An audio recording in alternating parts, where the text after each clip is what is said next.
Hi, I'm Craig with ApplianceVideo.com. Today, we'll be taking a look at the user interface on this Whirlpool French door refrigerator.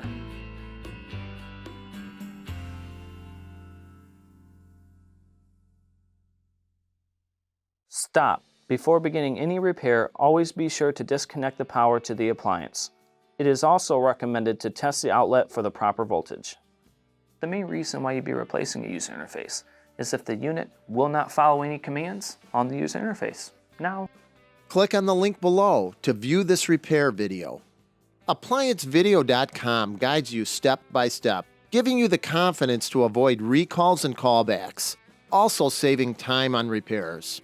Whether you're up against an uncommon repair or the latest appliance on the market, our videos have been created with you in mind.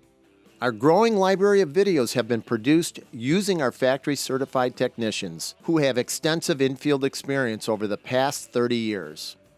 ApplianceVideo.com provides high-quality repair videos that anyone can follow, regardless of their skill level. We are here to help. Click on the link below to view this repair video and let us help you do it right the first time.